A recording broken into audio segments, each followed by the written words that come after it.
The radio crackled with static as Captain Sarah Chen adjusted her headset, her gloved hands steady on the controls of her A-10 Thunderbolt II. The massive aircraft, nicknamed the Warthog for its ungainly appearance and ferocious bite, hummed beneath her with the distinctive sound of its twin turbofan engines. Through her canopy, the desert landscape of Afghanistan stretched endlessly, a patchwork of brown and tan that had become as familiar to her as her hometown streets in Ohio. Hawkeye 17, this is Tower Control, the voice came through her headset, crisp and professional. You are ordered to return to base immediately. Mission scrubbed. Sarah frowned, checking her instruments. Everything was green. Her fuel levels were good, weapons systems operational, and the target coordinates she'd been given were still locked into her navigation system. The forward operating base had requested close air support for a ground unit that had come under heavy fire from Taliban forces holed up in a compound near the Pakistani border. Tower Control, Hawkeye 17, she responded, her voice calm despite the confusion gnawing at her gut. Request clarification. Ground units are still in contact. Mission parameters unchanged. There was a pause that lasted longer than it should have. Sarah had been flying combat missions for 3 years, and she knew the rhythm of military communications. This hesitation felt wrong. Hawkeye 17, you are ordered to stand down and return to base. This is not a request. Sarah's jaw tightened. Below her, she could see the smoke rising from the compound where American soldiers were pinned down. Her aircraft carried enough firepower to level half a city block, and, more importantly, she had the training and experience to use it precisely. The 30mm GAU-8 cannon mounted in her nose could punch through tank armor, and her hardpoints carried a mix of Hellfire missiles and 500-pound bombs that could eliminate the threat in minutes. Tower, Hawkeye 17. Negative on return to base. I have eyes on target and friendly forces in contact. Proceeding with mission. The radio fell silent for a moment, and, when the voice returned, it carried an edge of anger that made Sarah's blood run cold. Captain Chen, you will return to base immediately or face court-martial proceedings. This is a direct order from Colonel Morrison. Morrison. Sarah's hands gripped the stick tighter. She knew that name, knew the politics behind it. Colonel James Morrison was new to the theater, a Pentagon politician who'd been shuffled to Afghanistan to punch his ticket for promotion. He'd never flown combat missions, never felt the weight of responsibility that came with having soldiers' lives in your hands. Tower, this is Hawkeye 17. I copy your transmission. She didn't say she was returning to base. Sarah banked her aircraft slightly, bringing the compound into better view through her targeting pod. The thermal imaging showed clear heat signatures of multiple insurgents in fighting positions, their weapons trained on the American position about 200 meters away. She could end this in 30 seconds.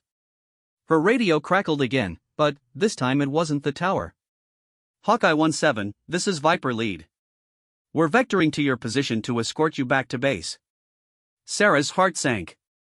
2 F-16 Fighting Falcons were being sent to make sure she complied with orders. The F-16s were faster, more maneuverable, and, while they typically wouldn't engage a friendly aircraft, their presence sent a clear message. The politics had escalated beyond her pay grade. Viper Lead, Hawkeye 17. Roger, I copy. But, instead of turning toward home, Sarah continued her orbit around the target. She switched frequencies to talk directly to the ground controller with the pin-down unit. Badger 6, this is Hawkeye 17. I have eyes on your position. What's your situation? The voice that came back was tight with stress and punctuated by the sound of gunfire. Hawkeye, Badger 6. We've got 12 souls pinned down here. Casualties mounting. We need immediate close air support on grid coordinates I'm sending now. Sarah looked at her navigation display as the coordinates populated. The target was exactly where she expected it to be. She could see the muzzle flashes from the compound, see the American position taking fire. Every second she delayed meant more soldiers could die. Badger 6, Hawkeye 17. I have good eyes on target. Danger close? Negative, Hawkeye. We're 200 meters southeast of target building. You're cleared hot. Sarah took a deep breath. She was about to disobey a direct order from her commanding officer, potentially ending her military career and facing court-martial. But, below her were American soldiers who had trusted her to be their guardian angel, to provide the support they needed when everything went to hell. The F-16s appeared on her radar, approaching from the northeast. She had maybe 5 minutes before they arrived. Sarah rolled her aircraft into an attack run, lining up on the compound. Her targeting computer painted the building, and she could see through her optics that it was the right target. No civilians visible, just military-age males with weapons. Badger 6, Hawkeye 17 inbound. Guns, guns, guns. She squeezed the trigger, and the GAU-8 cannon erupted with its distinctive BRRRT sound. The 30mm depleted uranium rounds tore through the compound's walls like paper, the devastating firepower silencing the enemy guns in seconds. She pulled up and came around for another pass, this time dropping a 500-pound bomb on the building's main structure. The explosion lit up the desert floor, and, when the smoke cleared, the compound was reduced to rubble. The enemy fire had stopped completely. Hawkeye 17, Badger 6. Outstanding work. Threat eliminated. You just saved a lot of lives today. But, even as Sarah felt the satisfaction of a successful mission, she knew her problems were just beginning. The F-16s were less than 2 minutes out, and, when she returned to base, Colonel Morrison would be waiting. Her radio crackled with a new transmission. Hawkeye 17, this is Viper Lead. We have you in sight. You are ordered to follow us back to base immediately. Sarah looked over her shoulder and saw the 2 sleek F-16s pulling up alongside her aircraft. Through the canopy of the lead aircraft, she could see the pilot gesturing for her to follow. She gave a thumbs up to acknowledge their presence, but her mind was racing with the implications of what she'd just done. The flight back to base passed in tense silence. Sarah knew that every military radio frequency was probably monitoring their progress. That word of her insubordination was spreading through the command structure like wildfire. She'd completed the mission, saved American lives, but at what cost? As they approached the airbase, Sarah could see a convoy of vehicles racing toward the flight line. Security forces, probably, along with Colonel Morrison and half the base command staff. Her landing would be met with immediate detention and the beginning of what could be the end of her military career. But something else caught her attention as she lined up for landing. Ground crews were positioning themselves along the flight line, and, as her A-10 touched down, she could see them saluting. Word had gotten out about what she'd done, and the enlisted personnel were showing their respect in the only way they could. Sarah taxied to her assigned parking spot and began shutting down her aircraft's systems. Through her canopy, she could see Colonel Morrison approaching with 2 military police officers. His face was red with anger, and, even from a distance, she could see him barking orders at subordinates. But she also noticed something else that made her pause. The crew chief who normally serviced her aircraft was approaching with tears in his eyes. Behind him, other ground crew members were removing their caps in a gesture of respect. Whatever was about to happen to her, these people understood why she'd made the choice she did. Sarah completed her shutdown checklist and popped the canopy. The desert heat hit her like a wall, but she barely noticed. As she climbed down from the cockpit, Colonel Morrison was already waiting for her, flanked by the MPs. Captain Chen. Morrison's voice was ice cold. You are under arrest for disobedience of a direct order, insubordination, and conduct prejudicial to good order and discipline. You will surrender your weapon and submit to detention immediately. Sarah unbuckled her sidearm and handed it to one of the MPs, but she kept her eyes locked on Morrison's. Sir, I understand the charges. I would like to note for the record that the mission was successful and American lives were saved. Morrison's face darkened further. Your opinion of the mission's success is irrelevant, Captain. You disobeyed a direct order from your commanding officer. In a combat zone that borders on mutiny. But, before Morrison could continue his tirade, another voice cut through the tension. Colonel Morrison, I need to speak with you immediately. Everyone turned to see Lieutenant Colonel Rebecca Torres approaching.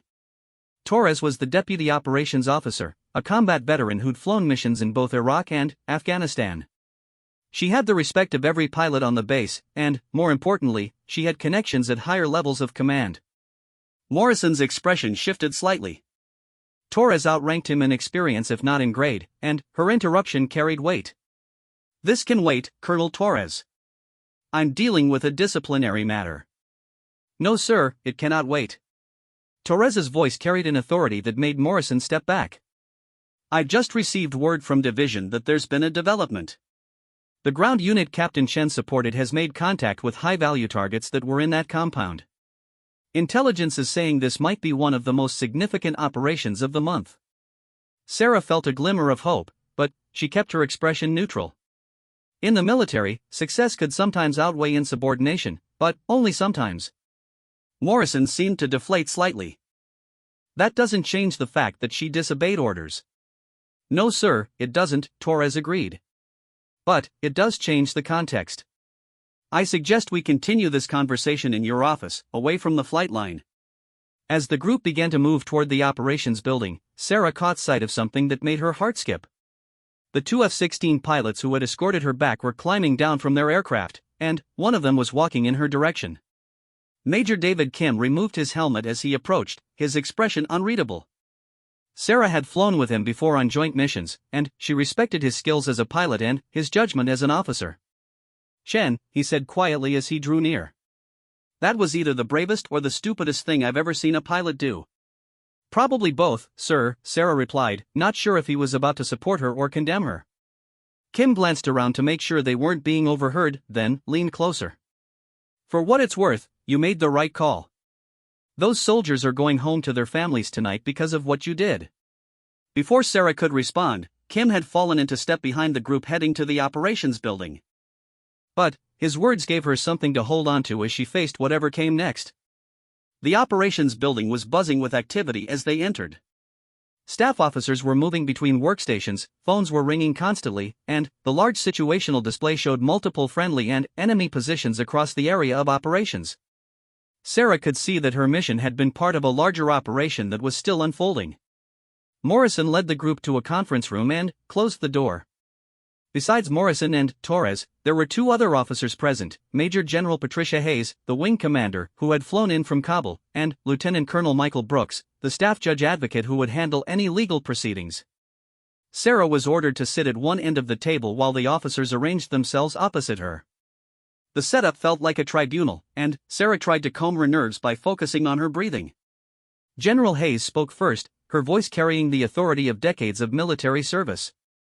Captain Chen, before we address the disciplinary issues, I want to understand exactly what happened during your mission. Walk us through your decision-making process. Sarah straightened in her chair. Ma'am, I received orders to provide close air support to a ground unit in contact with enemy forces. While en route to target, I was ordered to abort the mission and return to base. I observed that the ground unit was still actively engaged and taking casualties, so I continued with the original mission parameters. You were given a direct order to return to base, Morrison interjected. There was no ambiguity in that order. No sir, there was not, Sarah agreed. However, I had American soldiers under fire who were depending on my support. I assessed that the immediate threat to friendly forces outweighed the order to abort. General Hayes leaned forward. Captain, you understand that military discipline requires following orders even when you disagree with them. The chain of command exists for a reason. Yes, ma'am, I understand that completely.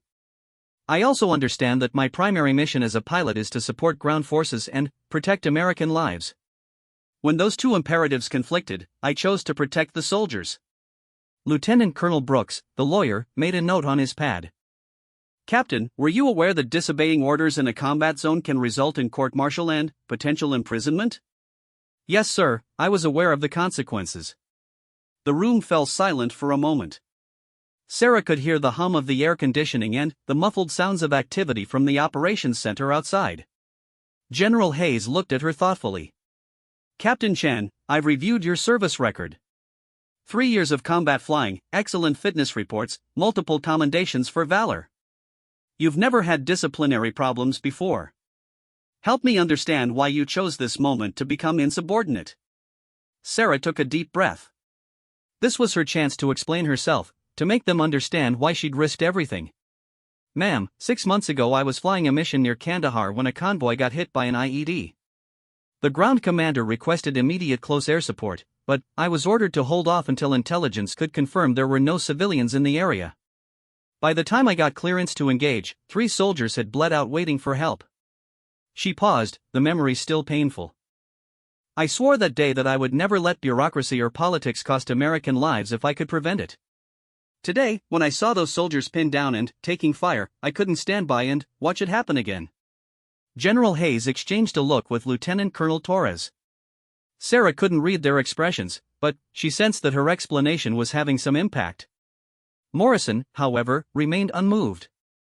"Captain, your personal feelings about previous missions don't give you the authority to ignore direct orders.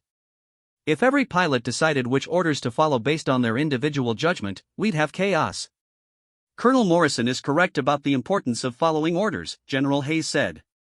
"But we also have to consider the results of Captain Chen's actions. Colonel Torres, what's the latest intelligence from the target site?" Torres opened a folder and consulted her notes. "Ma'am, initial battle damage assessment indicates that the compound contained significant intelligence materials and, possibly 2 high-value targets who were killed in the strike. More importantly, the ground unit was successfully extracted with no additional casualties. Without Captain Chen's intervention, intelligence estimates suggest we could have lost between 6 and 12 soldiers." The weight of those numbers settled over the room. Sarah felt a mixture of relief and continued anxiety. She'd saved lives, but she'd still disobeyed orders. General Hayes turned back to Sarah. "Captain, the effectiveness of your mission doesn't excuse the breach of discipline. However, it does provide important context for our decision on how to proceed." She paused and looked around the table at the other officers. "I'm going to take a short recess to confer with my staff. Captain Chen, you'll wait outside with the MPs until we reach a decision." As Sarah was escorted from the conference room, she caught a glimpse of the operations center's main display. Her target area was now marked as secured, high-value targets eliminated. Seeing those words gave her a sense of satisfaction despite her uncertain future. The wait outside the conference room felt like hours, though it was probably only 30 minutes. Sarah sat in a hard plastic chair, flanked by the 2 military police officers, watching the controlled chaos of a combat operations center. Pilots, intelligence officers, and communications specialists moved between workstations, coordinating missions across the entire theater of operations. Several times, personnel would walk by and give her nods of recognition or quiet words of support. It was clear that word of her actions had spread throughout the base, and the reaction was largely positive among the operational staff. Finally, the conference room door opened, and Colonel Torres gestured for Sarah to return. As she took her seat, she noticed that the atmosphere in the room had shifted slightly. There was still tension, but it felt less accusatory than before. General Hayes spoke first.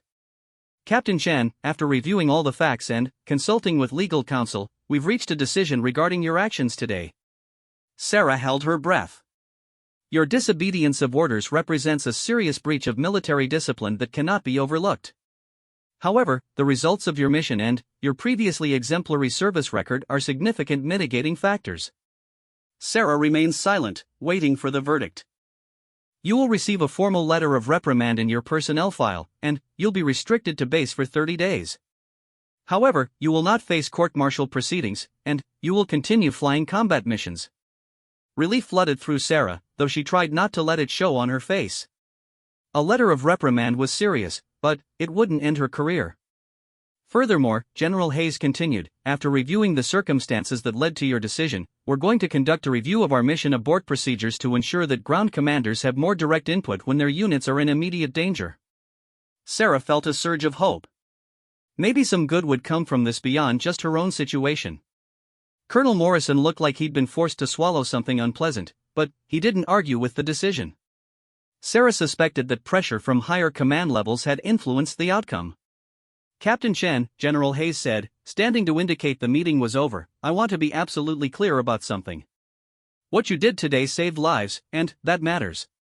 But military discipline is the foundation of everything we do. If you ever find yourself in a similar situation again, I expect you to find a way to accomplish the mission while following proper channels." "Yes, ma'am, I understand completely." As the group began to file out of the conference room, Lieutenant Colonel Torres lingered behind. "Sarah," she said quietly, "you've got people watching out for you at levels above this base. Word about today has already reached some very senior officers who appreciate what you did. Just keep your head down and fly smart missions, and this will all work out." Sarah nodded gratefully. "Thank you, ma'am. I appreciate everything you did in there." Torres smiled. "I didn't do anything except make sure the facts were presented correctly. You saved those soldiers' lives, and that's what really mattered. As Sarah left the operations building, she was surprised to find a small group of ground crew personnel waiting for her. Her crew chief, Staff Sergeant Mike Rodriguez, stepped forward. "Captain Chen," he said, "we just wanted you to know that what you did today was the right thing. That was real pilot shit right there." The other airmen nodded their agreement. Sarah felt a lump forming in her throat. "Thank you, Sergeant Rodriguez. That means more than you know." As she walked toward her quarters, Sarah reflected on the day's events. She'd risked everything to save soldiers she'd never met, faced down her commanding officer, and somehow managed to avoid destroying her career in the process. The letter of reprimand would follow her for the rest of her military service, but she knew she'd made the right choice. Tomorrow she'd be back in the cockpit of her A-10, providing close air support for ground forces who depended on her to be their guardian angel. And if she ever faced a similar situation again, she hoped she'd have the same courage to do what was right, regardless of the consequences. The desert sun was setting as Sarah reached her quarters, painting the sky in shades of orange and red. In the distance, she could hear the sound of aircraft engines as the evening mission packages prepared to launch. The war continued, and tomorrow she'd be part of it again. She looked back toward the flight line where her A-10 sat, being prepared for the next day's missions by Staff Sergeant Rodriguez and his crew. The ugly, ungainly aircraft had been her partner in dozens of combat missions, and it would continue to be her weapon of choice in the fight to protect American soldiers. Sarah smiled slightly as she opened the door to her quarters. It had been the longest day of her military career, but she'd survived it with her honor and her conscience intact. Sometimes that was the best you could hope for in war. 3 weeks had passed since Sarah's confrontation with Colonel Morrison, and the incident had taken on a life of its own throughout the base. Stories spread through the enlisted ranks about the pilot who'd told a colonel to go to hell to save a dozen soldiers. The details grew more dramatic with each telling, but the core truth remained: she'd risked everything to bring Americans home. Sarah tried to keep her head down and focus on her missions. The 30-day base restriction was tedious, but it gave her time to catch up on maintenance reports, training requirements, and correspondence with her family back home. Her parents had been shocked when she'd told them about the incident during their weekly video call, but they'd supported her decision completely. "Your grandfather would have been proud," her father had said, referring to her grandfather who'd flown B-17s over Europe during World War II. He always said that sometimes you have to choose between following orders and doing what's right. The validation from her family helped, but Sarah was more concerned about how her actions were affecting the other pilots in the squadron. She didn't want to be seen as someone who encouraged insubordination or undermined military discipline. The balance between individual conscience and military order was delicate, and she'd walked a dangerous line. Major David Kim, the F-16 pilot who'd escorted her back to base, had become an unexpected ally. He'd stopped by her quarters several times to discuss the incident and its implications for military aviation. His perspective was valuable because he'd witnessed the entire event from a unique vantage point. "You know what struck me most about that day?" Kim had asked during one of their conversations. "It wasn't that you disobeyed orders. It was how calm you were about it. You weren't being rebellious or emotional. You just calculated the risk and made a decision." Sarah had appreciated his analysis, but she still wrestled with the broader implications of her choice. If every pilot started making individual decisions about which orders to follow, the entire command structure could collapse. Military effectiveness depended on discipline and coordination, not individual heroics. The morning of her 21st day of restriction started like any other. Sarah attended the squadron briefing, reviewed intelligence updates, and prepared for her scheduled training flight. The mission was routine, air-to-ground training at a remote bombing range, practicing the close air support techniques that had become her specialty. But, as she walked toward her aircraft, Staff Sergeant Rodriguez approached with an expression that immediately put her on alert. "Captain Chen, you need to see this," he said, holding out a tablet computer. On the screen was a news article from Stars and Stripes, the military newspaper. The headline read, "A-10 pilot's heroic disobedience saves dozen soldiers." Below it was a photo of Sarah's aircraft taken during her controversial mission. Sarah's heart sank. How did this get out? Rodriguez shrugged. Somebody talked to the reporters. Could have been anyone who was on duty that day. Sarah read through the article quickly. It was mostly accurate, though it portrayed her actions in more heroic terms than she was comfortable with. The story included quotes from several of the soldiers she'd saved, describing how her timely intervention had prevented a massacre. "The way I see it," Rodriguez said as she finished reading, "this ain't necessarily a bad thing. People need to know what really happened out there." But Sarah wasn't so sure. Military personnel were supposed to avoid media attention unless authorized by command. The article would almost certainly bring unwanted scrutiny from higher levels of leadership, and it might complicate her already delicate situation. As if summoned by her thoughts, her pager began beeping with an urgent message. She was to report to Colonel Morrison's office immediately. Sarah handed the tablet back to Rodriguez and headed toward the headquarters building. The walk felt longer than usual, and she used the time to prepare for what was likely to be an unpleasant conversation. Morrison's secretary waved her directly into his office, where she found the colonel seated behind his desk with the Stars and Stripes article open on his computer screen. His expression was even more hostile than usual. "Sit down, Captain Chen," he said without looking up. "I assume you've seen this article?" "Yes, sir, I just became aware of it." Morrison finally looked at her, and his eyes were cold with anger. "Did you speak to any reporters about the incident 3 weeks ago?" "No, sir, I did not." "Do you know who might have provided information for this story?" Sarah considered her answer carefully. She had no idea who had talked to the press, and she wasn't about to speculate and potentially get someone else in trouble. "No, sir, I have no knowledge of who might have spoken to reporters." Morrison leaned back in his chair, studying her. "Captain, this article portrays you as some kind of hero while making the command structure of this base look incompetent. Do you understand how damaging this is to good order and discipline?" "Sir, I understand that unauthorized media contact is problematic. However, I had no control over this article and did not participate in its creation. Nevertheless, you're the subject of the story, and it's causing significant problems for this command." Morrison paused, seeming to consider his next words carefully. "I've received calls from 3 different levels of command about this article. Some of those calls were more supportive of your actions than others." Sarah remained silent, unsure where the conversation was heading. Morrison continued, "There's going to be a formal investigation into how this information reached the press. In the meantime, you're to have no contact with any media representatives. If anyone approaches you for comment, you will refer them to the Public Affairs Office." "Yes, sir, I understand." Furthermore, Morrison's voice took on a sharper edge, "I want you to understand that this incident has made your position on this base more difficult. There are people who see you as a symbol of something, and that kind of attention is not helpful for a junior officer's career." Sarah felt a chill at the implied threat. Morrison was telling her that her career prospects were now tied to this incident, and he clearly wasn't happy about the attention it was generating.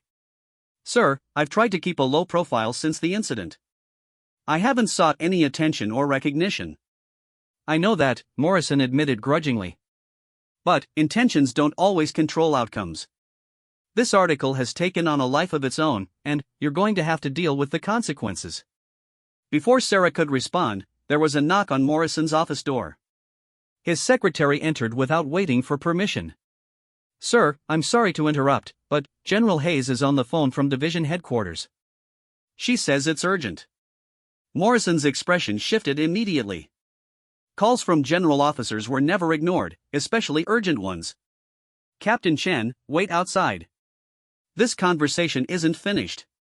Sarah stepped into the outer office and took a seat while Morrison closed his door and took the call. Through the thin walls, she could hear the muffled sound of his voice, though she couldn't make out specific words. The conversation seemed to go on for a long time. While she waited, Sarah reflected on how much her life had changed in the past month. 3 weeks ago, she'd been just another A-10 pilot, flying missions and following orders like thousands of other military aviators around the world. Now she was the subject of newspaper articles and formal investigations, her career hanging in the balance because of a single decision made in the heat of combat. She didn't regret saving those soldiers, but she was beginning to understand the full cost of her actions. Military careers could be fragile things, dependent on the goodwill of superior officers and the perception of reliability. By demonstrating that she was willing to disobey orders under certain circumstances, she'd marked herself as potentially unreliable, regardless of her motivations. The door to Morrison's office opened abruptly, and he emerged with an expression Sarah had never seen before. He looked surprised and somewhat confused. Captain Chen, come back in. We need to finish our discussion. Sarah followed him back into the office, noting that his demeanor had changed significantly during the phone call. Morrison sat down heavily in his chair and looked at her with what might have been grudging respect. That was General Hayes, he said. She wanted to discuss the Stars and Stripes article and its implications for this command. Sarah waited for him to continue. It seems that the article has generated significant positive attention at the Pentagon level. The Secretary of Defense's office has specifically requested a full briefing on your actions and the outcome of the mission. Sarah felt a surge of surprise. Pentagon-level attention could be either very good or very bad for a junior officer. Morrison continued, General Hayes informed me that there's growing support at senior levels for pilots who demonstrate initiative in protecting ground forces, even when it requires creative interpretation of orders. The way he said creative interpretation made it clear that Morrison still disapproved of her actions, but he was now dealing with pressure from above that supported them. What does that mean for my situation, sir? Morrison was quiet for a moment, seeming to wrestle with something. Finally, he spoke. Captain Chen, I want to be clear that I still believe you were wrong to disobey orders. Military discipline is fundamental to everything we do, and exceptions create dangerous precedents. He paused, looking out the window toward the flight line. However, it appears that others at higher levels of command view your actions differently. General Hayes has instructed me to tell you that your base restriction is being lifted effective immediately, and that you're being recommended for a commendation for your actions during the mission. Sarah felt a wave of shock.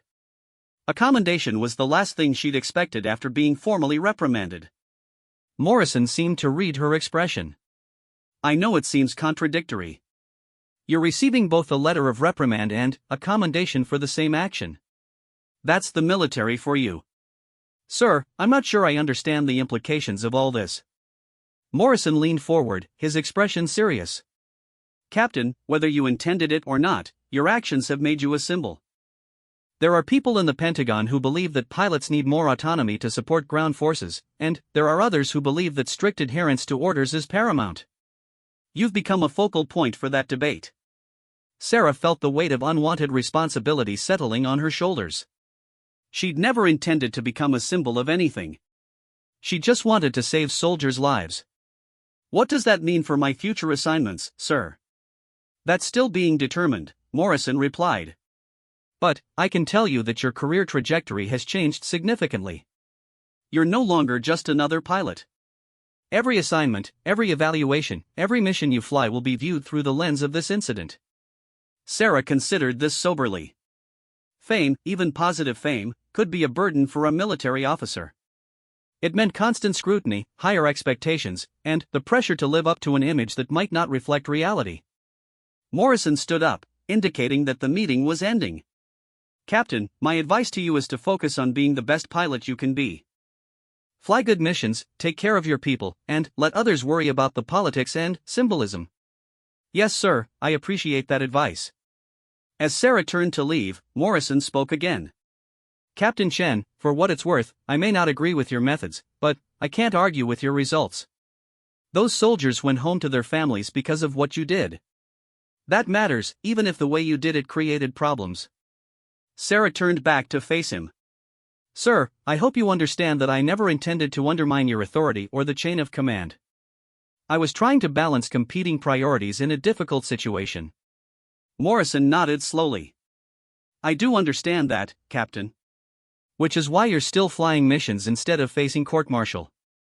But I also hope you understand that military order depends on discipline, and exceptions need to be rare and carefully considered. Yes, sir, I understand completely. As Sarah left Morrison's office, she felt a complex mixture of relief and apprehension. Her immediate problems seemed to be resolved, but the broader implications of her situation were only beginning to unfold. The walk back to her quarters gave her time to process everything that had happened. In the span of an hour, she'd gone from facing potential career damage to being recommended for a commendation. The military was indeed a strange institution where the same action could be simultaneously punished and rewarded. Her phone buzzed with a text message from Major Kim, heard about the article. Coffee later? We need to talk. Sarah replied that she'd meet him at the base coffee shop after her evening flight. Kim's perspective on her situation had been valuable, and she suspected he had insights about the broader implications of the Pentagon's interest in her case. The afternoon training flight went smoothly, giving Sarah a welcome respite from the politics and attention surrounding her situation. In the air, she could focus on the technical aspects of flying and the tactical challenges of close air support. The cockpit of her A-10 remained a sanctuary where rank and politics mattered less than skill and judgment. But, even during the flight, she found herself thinking about the soldiers she'd saved and wondering how they were dealing with the media attention. The Stars and Stripes article had quoted several of them, and their gratitude for her intervention was clear and heartfelt. Whatever problems the article might create for her, at least those men were alive and able to talk to reporters. After landing and completing her post-flight duties, Sarah headed to the base coffee shop to meet Kim. The small facility was a popular gathering place for aircrew between missions, and she was relieved to see that it wasn't unusually crowded. Kim was already waiting for her, seated at a corner table with 2 cups of coffee. His expression was thoughtful as she approached. "So," he said without preamble, "you've become famous." Sarah sat down and took a sip of coffee. "Not by choice." Kim smiled. "Fame is rarely by choice in the military. But it's something you're going to have to learn to manage." "What do you mean?" Kim leaned forward, his voice dropping to ensure privacy. "Sarah, I've been talking to people at different levels of command about your situation. There's a lot more going on here than you realize." Sarah felt a familiar knot of anxiety forming in her stomach. "Such as?" "The debate over close air support doctrine has been brewing for months. There's a faction at the Pentagon that believes pilots need more discretion to support ground forces without waiting for approval through multiple levels of command. Your incident has become a case study for their position." Kim paused to drink his coffee before continuing. "On the other side, there are traditionalists who believe that strict command and control is essential for military effectiveness. They see your actions as dangerous precedent that could lead to chaos." Sarah absorbed this information. "So I've accidentally become a poster child for a policy debate I didn't even know was happening?" "Exactly," Kim confirmed. "And that's why the Pentagon is interested in your case. They want to understand the circumstances that led to your decision and the results that followed." Sarah felt a growing sense of unease. "What does that mean for me practically?" Kim's expression grew serious. "It means you're probably going to be transferred to a high-profile assignment where your performance will be closely watched. It also means that everything you do from now on will be scrutinized as evidence for one side or the other in this debate." The implications of Kim's words settled over Sarah like a heavy blanket. She'd wanted to be just a pilot, but circumstances had thrust her into the middle of a larger conflict over military doctrine and policy. "David, I never wanted any of this attention. I just wanted to save those soldiers." Kim nodded sympathetically. "I know that, and most people in the Air Force know that too. But want doesn't really factor into it anymore. You've been handed a role, and now you have to decide how to play it." Sarah looked around the coffee shop at the other pilots and aircrew members going about their normal routines. She envied their anonymity and their ability to focus solely on their missions without the weight of symbolic significance. "What would you do if you were in my position?" she asked. Kim was quiet for a moment, considering the question. "I'd focus on being the best pilot possible and let my performance speak for itself. If you're going to be a symbol of competence and professionalism." That's essentially what Colonel Morrison told me. "Morrison's not wrong," Kim said. "Politics and symbolism come and go, but good pilots are always valued. If you keep flying good missions and taking care of people, the rest will sort itself out." Sarah appreciated his advice, but she was still troubled by the broader implications of her situation. "David, what if this doctrine debate affects other pilots? What if commanders become more reluctant to give pilots discretion because they're afraid of creating another incident like mine?" Kim's expression darkened. "That's a real possibility. Military institutions tend to overcorrect when they perceive problems. Your case could lead to even stricter control over close air support missions." The thought that her actions might ultimately make it harder for other pilots to support ground forces was deeply disturbing to Sarah. She'd acted to save lives, but the unintended consequences might endanger future soldiers who needed air support. "There's another possibility though," Kim continued. If the Pentagon decides that your approach was correct, it could lead to more flexibility for pilots in similar situations. The key is going to be how this plays out over the next few months. They sat in silence for a moment, both contemplating the complexity of Sarah's situation. Finally, Kim spoke again. Sarah, I want you to know that most of the pilots on this base support what you did. We might not all have made the same choice, but we understand why you made it. Sarah felt a wave of gratitude for his support. Having the respect of her fellow pilots meant more than any commendation from distant Pentagon officials. Thank you, David. That means a lot. Just remember, Kim said as he stood to leave, you're still the same pilot you were before all this happened. Don't let the politics and attention change who you are or how you approach your missions. After Kim left, Sarah remained at the coffee shop, nursing her coffee and thinking about their conversation. The next few months would determine not only her own future but potentially the future of close air support doctrine for the entire Air Force. She thought about her grandfather and the choices he'd faced during World War II. Every generation of military personnel faced moments when they had to choose between strict obedience and moral imperatives. Her grandfather had never talked much about his war experiences, but she suspected he'd faced similar dilemmas over the skies of Europe. Sarah finished her coffee and headed back to her quarters to prepare for the next day's missions. Whatever symbolic role she'd been assigned, she was still a pilot with real responsibilities to real soldiers. That basic truth would guide her through whatever challenges lay ahead. As she walked across the base in the gathering dusk, Sarah could hear the sound of aircraft engines starting up for the evening mission packages. The war continued regardless of politics and media attention, and tomorrow she'd be back in the cockpit doing what she'd trained to do, protecting American soldiers and bringing them home safely. The Stars and Stripes article might have made her famous, but her real job remained the same. She was a guardian angel for ground forces, and that responsibility transcended any symbolic significance others might assign to her actions.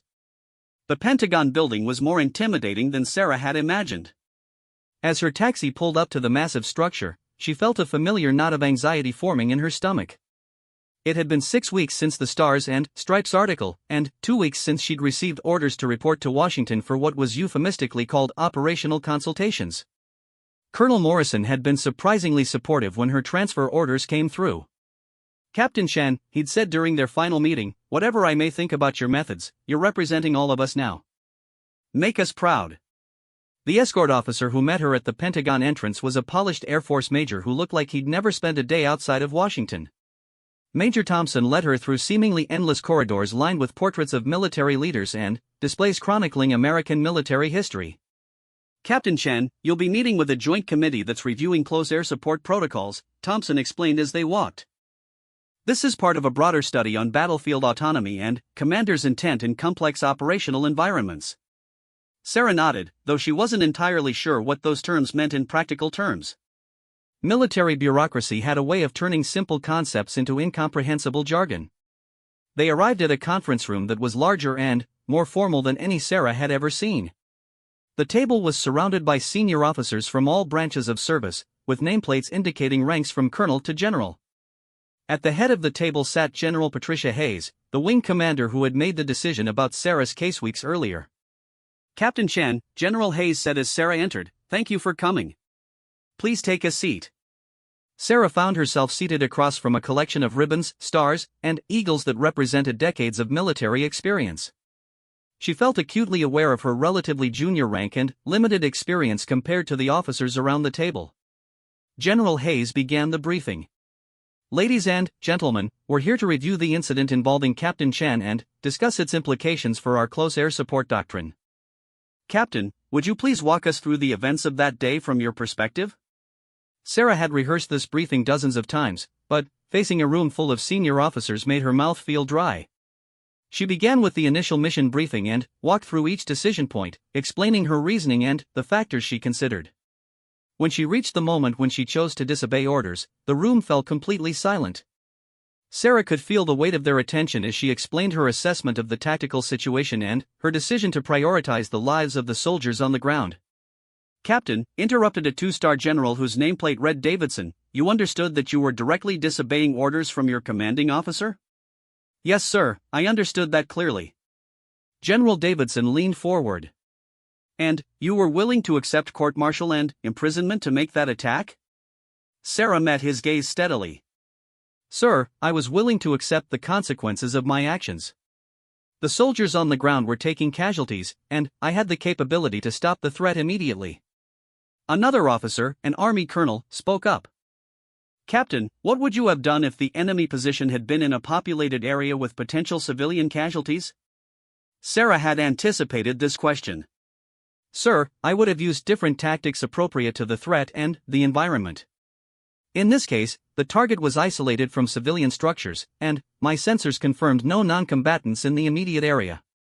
The questioning continued for over an hour, with officers exploring various hypothetical scenarios and tactical considerations. Sarah tried to answer each question honestly while conveying her understanding of the complexity of combat decision-making. Finally, General Hayes called for a recess. Captain Chen, you're dismissed for now. Please wait in Major Thompson's office while we deliberate. Sarah was escorted to a smaller office down the hall, where she sat alone for what felt like hours. Through the window, she could see the Washington Monument and the steady flow of traffic around the nation's capital. The contrast between this sterile bureaucratic environment and the dusty, dangerous reality of Afghanistan was stark. Major Thompson eventually returned with lunch and an update. Captain, the committee is reviewing several policy options. This could take a while. Sarah appreciated the food, but she was too nervous to eat much. Her future, and potentially the future of close air support doctrine, was being decided by people she'd just met based on a single incident in a long war. When she was finally called back to the conference room, the atmosphere had changed. The officers looked like they'd been through a difficult discussion, and there were several stacks of documents on the table that hadn't been there before. General Hayes addressed her directly. Captain Chen, this committee has reached several conclusions about your case and its implications for our operations.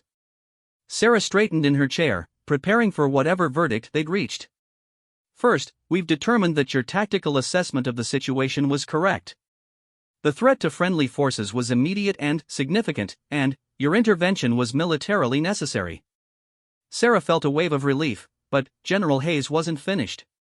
Second, we've concluded that the existing chain of command for close air support missions needs modification. The current system can create dangerous delays when ground forces are in immediate contact with enemy forces. This was unexpected. Sarah had never intended her actions to lead to policy changes. General Davidson took over the briefing. Captain, we're recommending several changes to close air support protocols that would give pilots more discretion in emergency situations. These changes are partly based on your case and similar incidents in other theaters. Sarah listened as he outlined the proposed changes. Pilots would be given more authority to engage targets when friendly forces were in immediate danger, provided they met specific criteria for positive identification and collateral damage assessment. It was essentially a formalization of the kind of decision-making she'd done instinctively. However, General Davidson continued, implementing these changes requires pilots who can handle increased responsibility and make sound tactical decisions under pressure. We need to identify and train officers who can operate effectively under these expanded protocols. Sarah began to understand where this was leading. General Hayes resumed control of the briefing. Captain Chen, we're offering you a position with the Air Force's Tactical Development and Evaluation Unit.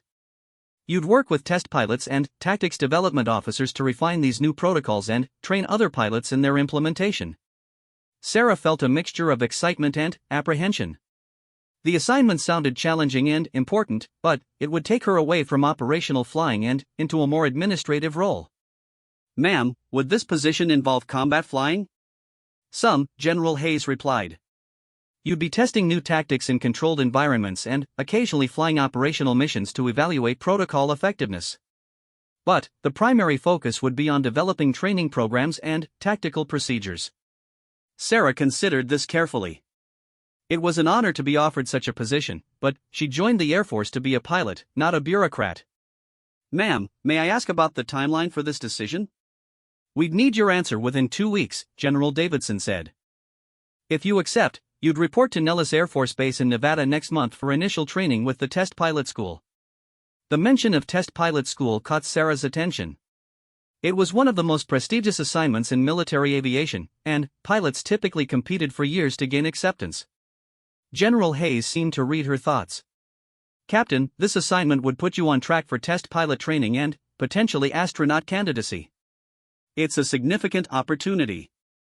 Sarah felt the weight of the decision. Accepting would advance her career in ways she'd never imagined, but it would also take her away from the operational flying that had driven her to join the military in the first place. Generals, I'm honored by this offer. May I have the full 2 weeks to consider it? Of course, General Hayes replied. This is a major career decision, and we want you to be certain. As the meeting concluded, several officers approached Sarah individually. Some offered congratulations on her actions in Afghanistan, while others provided advice about the career implications of the offered assignment. Colonel Martinez, an Army officer who'd been quiet during most of the meeting, pulled her aside as the room emptied. Captain Chen, I want you to know that the soldiers you saved have written letters supporting your actions. They understand better than anyone why you made the choice you did. Thank you, sir, that means more than you know. Martinez nodded. I've seen a lot of brave actions in my career, but what you did was special. You put soldiers' lives above your own career without hesitation. That's the kind of leadership we need more of. The flight back to Afghanistan gave Sarah time to process everything that had happened in Washington.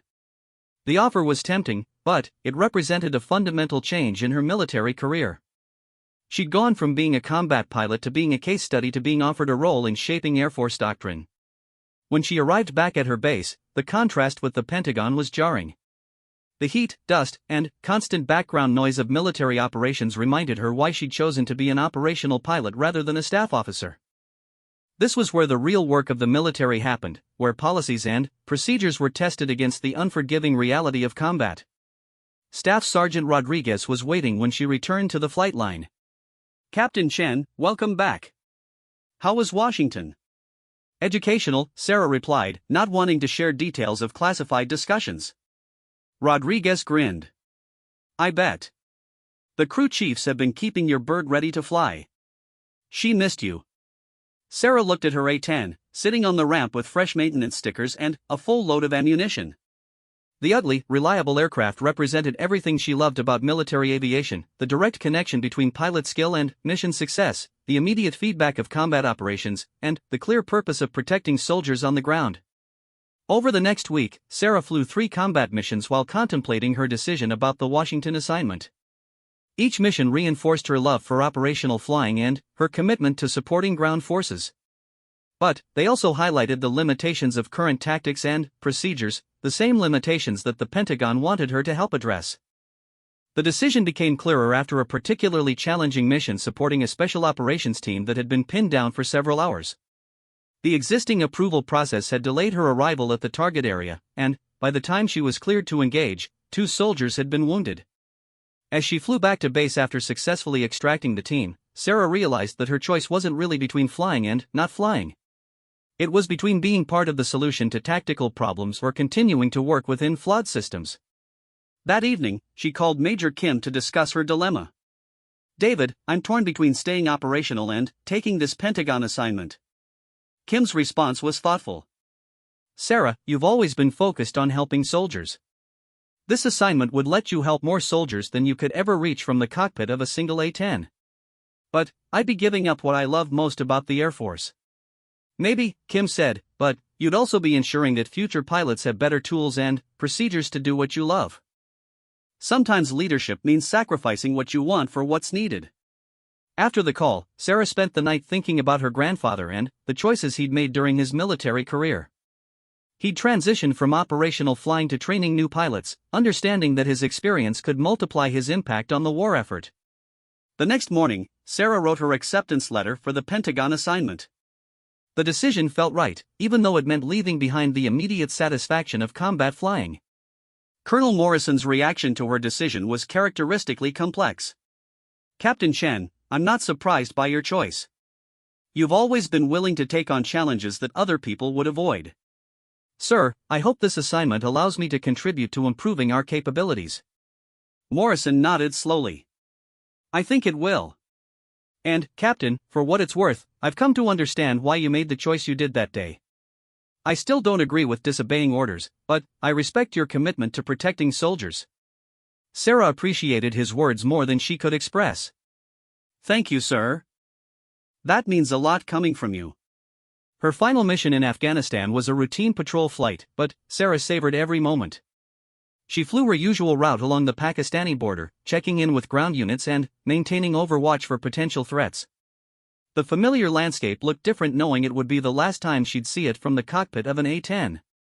As she landed and completed her post-flight checks for the final time, Staff Sergeant Rodriguez and his crew were waiting with a small ceremony.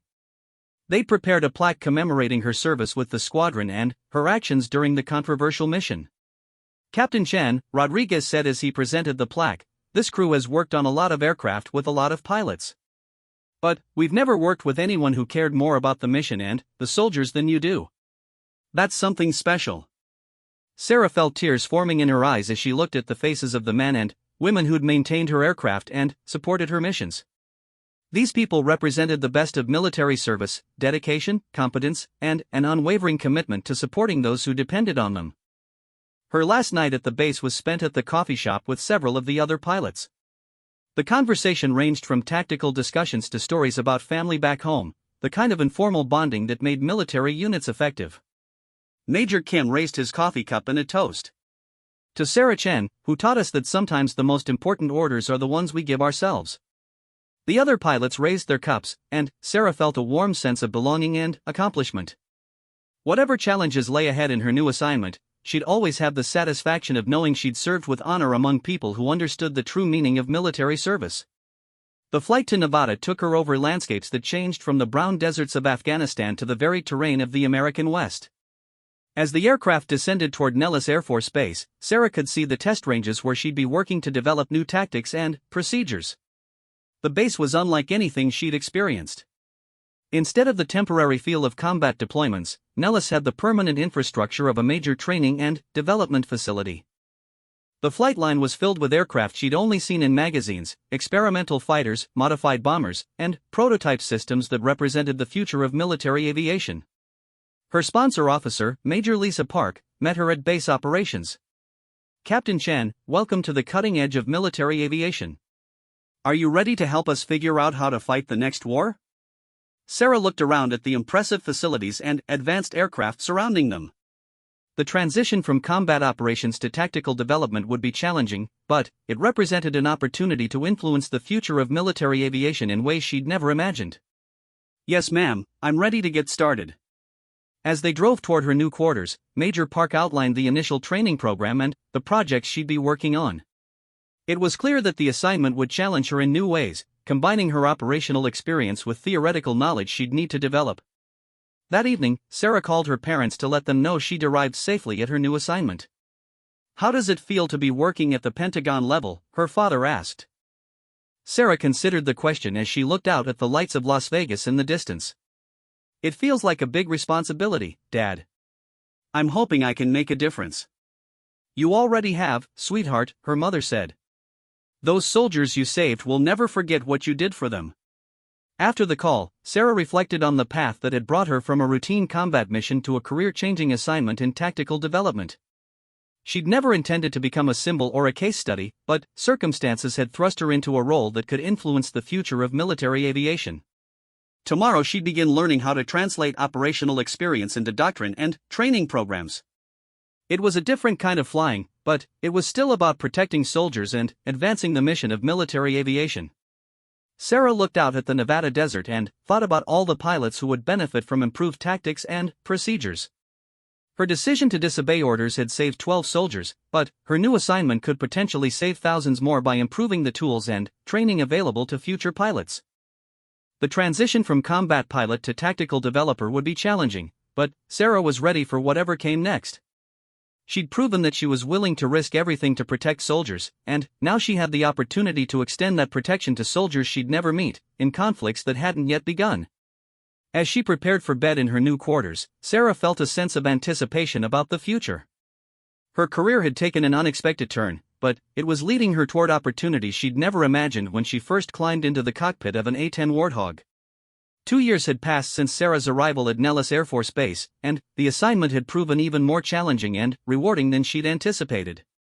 The Tactical Development and Evaluation Unit had become her second home, filled with some of the most innovative pilots and engineers in the Air Force. Her project developing enhanced close air support protocols had evolved from theoretical exercises into operational reality. Sarah stood in the briefing room, looking at a wall covered with charts, photographs, and tactical diagrams that represented months of work by her team. Tomorrow, they would present their final recommendations to a joint committee of senior officers from all branches of service. The new protocols they developed had been tested extensively in simulated environments and limited operational trials. Major Park, who had become both a mentor and close friend, entered the room carrying 2 cups of coffee. "Final preparations for tomorrow's circus?"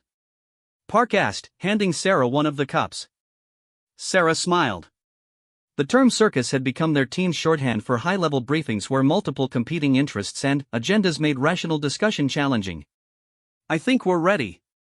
The data supports our recommendations, and the operational trials have been successful."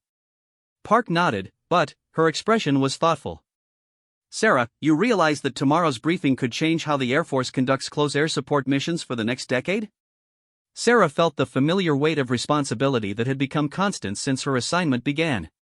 "I know. It's intimidating." "It should be," Park agreed. "But, if anyone can handle this pressure, it's you. You've lived the problems we're trying to solve, and you've helped develop solutions based on real operational experience." Over the past 2 years, Sarah's team had worked with pilots from multiple squadrons to refine new tactical procedures. They developed training programs, modified existing aircraft systems, and created new communication protocols that would give pilots more flexibility while maintaining appropriate command oversight. The most significant change was the development of what they called dynamic engagement protocols. These procedures allowed pilots to engage targets without prior approval in specific circumstances involving immediate threats to friendly forces. The protocols included strict criteria for target identification, collateral damage assessment, and post-engagement reporting. Sarah's original incident in Afghanistan had become the foundation case study for the new protocols. Her decision-making process had been analyzed, codified, and turned into training scenarios that taught pilots how to make similar decisions under pressure. The irony wasn't lost on Sarah that her act of disobedience had led to official procedures that formalized the kind of judgment she'd used instinctively. Military institutions had a remarkable ability to adapt and incorporate lessons learned, even when those lessons came from challenging existing authority. Colonel Martinez, who had been promoted and assigned as the project's senior military advisor, joined them in the briefing room. His perspective as an Army officer had been invaluable in ensuring that the new protocols served the needs of ground forces as well as air crews. "How are our ground test units responding to the new procedures?" Sarah asked. Martinez's smile was answer enough. "They love them. Response times have decreased by an average of 40%, and accuracy has improved because pilots have better situational awareness when they're directly engaged with ground controllers." This was the most rewarding aspect of the project for Sarah. The new protocols weren't just theoretical improvements, they were producing measurable benefits for soldiers in combat situations. "Colonel, have there been any problems with commanders feeling like they've lost control of air operations?" Martinez shook his head. "Less than we anticipated. Most commanders understand that the protocols actually give them more effective air support, not less control. The key was building in comprehensive reporting requirements so commanders maintain situational awareness." Sarah appreciated Martinez's perspective because he understood both the ground and air sides of close air support operations. His support had been crucial in gaining acceptance for the new procedures among Army and Marine units. The evening before the briefing, Sarah found herself alone in her office, reviewing the presentation materials one final time. The room was filled with technical manuals, after-action reports, and photographs from training exercises that documented their work over the past 2 years. On her desk sat a framed letter from one of the soldiers she'd saved in Afghanistan. Staff Sergeant Mike Johnson had written to thank her again and to let her know that he'd been following the news about her new assignment. The letter ended with a simple but powerful statement: "Ma'am, knowing that you're working to help other pilots protect other soldiers makes me proud to have served with you." Sarah kept the letter as a reminder of why her work mattered.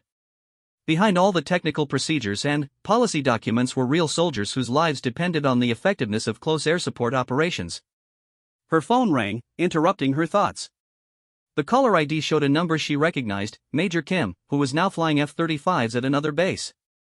"David, how are things at your new assignment?" Kim's voice carried the familiar warmth of their friendship. "Good, but I wanted to call before your big briefing tomorrow. How are you feeling about it? Sarah leaned back in her chair. Nervous, excited, worried that we've missed something important. The usual pre-briefing anxiety. Sarah, I've been following your project through official channels, and what you've accomplished is remarkable. You've taken a single incident and turned it into a comprehensive improvement to Air Force capabilities. We've had a great team. I just provided the operational experience. Kim laughed. You always downplay your contributions. But, Sarah, what you've done is bigger than just technical improvements. You've helped the Air Force acknowledge that sometimes rigid procedures need to yield to tactical judgment. Sarah considered his words. I hope so. The goal has always been to help pilots make better decisions in complex situations. That's exactly what you've done. And, tomorrow, you're going to convince a room full of generals that these changes are necessary. After the call, Sarah felt more confident about the upcoming briefing. The support of fellow pilots like Kim reminded her that the project had grown beyond her individual experience to represent the collective wisdom of the pilot community. The morning of the briefing dawned clear and cool, typical for Nevada in early spring. Sarah arrived at the briefing room early to ensure that all the equipment was functioning properly and that the presentation materials were arranged correctly. The room gradually filled with senior officers representing all branches of service, along with civilian analysts from the Department of Defense and representatives from allied nations who were observing the proceedings. Sarah recognized several faces from her original Pentagon briefing 2 years earlier, including General Hayes and General Davidson. When everyone was seated, General Hayes called the briefing to order. Ladies and gentlemen, we're here to review the recommendations from the Close Air Support Enhancement Project. Captain Chen, now Major Chen, will present the findings and recommendations. Sarah stood and moved to the front of the room, feeling the weight of 24 pairs of eyes focused on her. The promotion to Major had come through the previous month, recognition of her contributions to the project and her growing expertise in tactical development. Generals, distinguished guests, over the past 2 years we've conducted comprehensive analysis of close air support operations in multiple theaters. Our goal has been to improve the speed, accuracy, and effectiveness of air support for ground forces.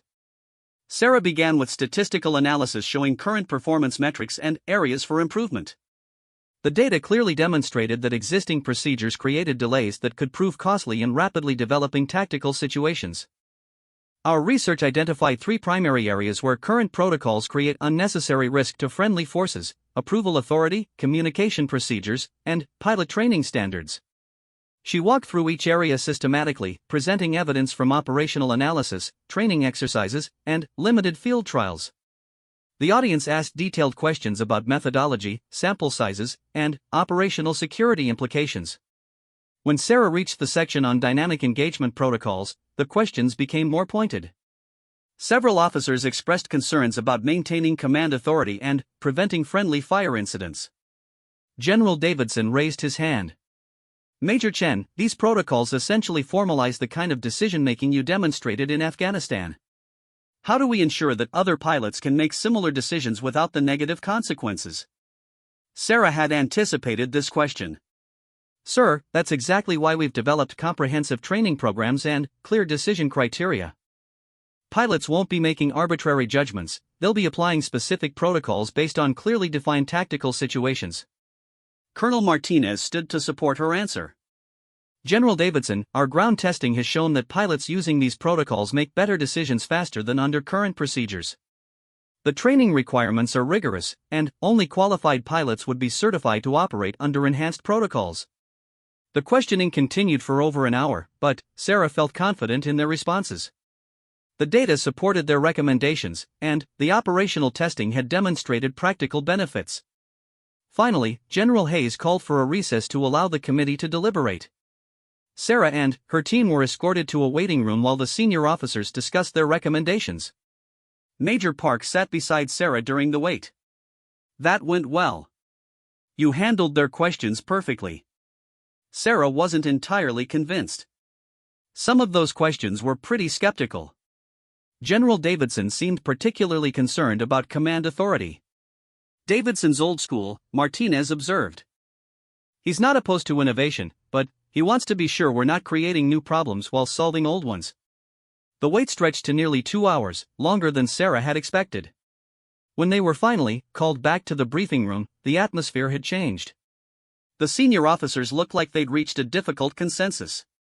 General Hayes addressed the group. Major Chen, this committee has thoroughly reviewed your recommendations and supporting evidence. We've reached several conclusions about the proposed changes to close air support doctrine. Sarah braced herself for whatever verdict they'd reached. First, we're approving implementation of the dynamic engagement protocols on a trial basis. Selected squadrons will begin training under the new procedures within 60 days. Sarah felt a surge of excitement, but General Hayes wasn't finished. Second, we're establishing a permanent office for tactical development and evaluation, with you as the lead officer for close air support modernization. This will be a multi-year assignment focused on refining these procedures and developing additional improvements. Sarah was stunned. She'd expected approval or rejection of their recommendations, not a permanent assignment to continue the work. General Davidson took over the briefing. Major Chen, your work has demonstrated the value of translating operational experience into improved doctrine. We want you to continue this effort across multiple mission areas. Sir, I'm honored by this assignment. What would be the scope of responsibility? General Hayes answered. You'd work with all branches of service to identify tactical improvement opportunities and develop solutions. Think of it as institutional learning on a large scale. Sarah felt both excited and overwhelmed. The assignment would allow her to continue working on problems that mattered to operational forces, but it would also take her even further from the cockpit-level flying she'd originally joined the Air Force to do. Generals, may I ask about continued flying opportunities in this role? General Davidson smiled. Major, this assignment includes regular operational flying to test new procedures and maintain your tactical edge. You'll probably fly more diverse missions than most operational pilots. This was better than Sarah had dared hope. The assignment would combine policy development with continued operational flying, allowing her to stay connected to the practical realities of military aviation. After the briefing concluded, several officers approached Sarah individually. Some offered congratulations, while others provided advice about working at senior levels of military hierarchy. General Hayes pulled Sarah aside for a private conversation. Major Chen, I want you to understand the significance of what you've accomplished. 2 years ago, you were a captain who'd made a controversial decision. Today, you're a field-grade officer whose work is shaping Air Force doctrine. Ma'am, I've been fortunate to work with an exceptional team. General Hayes nodded. That's true, but leadership is about more than having good people around you. It's about inspiring them to do their best work and turning individual contributions into collective success. Sarah reflected on this as the general continued.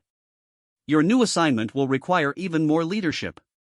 You'll be working with people from all branches of service, different ranks, and varied backgrounds. Success will depend on your ability to build consensus around complex technical issues. Ma'am, do you have specific advice for this new role? General Hayes smiled. Remember why you started this work, to help soldiers come home safely. That mission will guide you through whatever bureaucratic challenges you encounter. The evening celebration with her team was subdued but meaningful.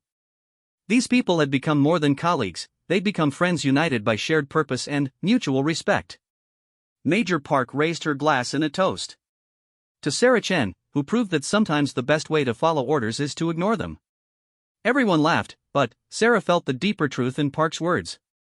Military service required balancing individual judgment with institutional discipline, and finding that balance was an ongoing challenge for every service member. Colonel Martinez offered his own perspective. Sarah, what you've accomplished here proves that the military can learn and adapt. That's essential for any institution that wants to remain relevant. As the evening wound down, Sarah found herself thinking about the path that had brought her to this moment. A single decision made in the cockpit of an A10 over Afghanistan had led to a career transformation she could never have imagined. The soldier letters that still arrived occasionally reminded her that her work had real consequences for real people. Staff Sergeant Johnson had written again recently, mentioning that his unit was training with the new protocols and expressing appreciation for the improvements they provided. Sarah's phone buzzed with a text message from her father. Saw the news about your promotion and new assignment. Your grandfather would be proud. The mention of her grandfather brought back memories of their conversations about military service and the importance of doing what was right regardless of personal consequences. He'd understood that military effectiveness depended on individuals who were willing to take responsibility for difficult decisions. Later that night,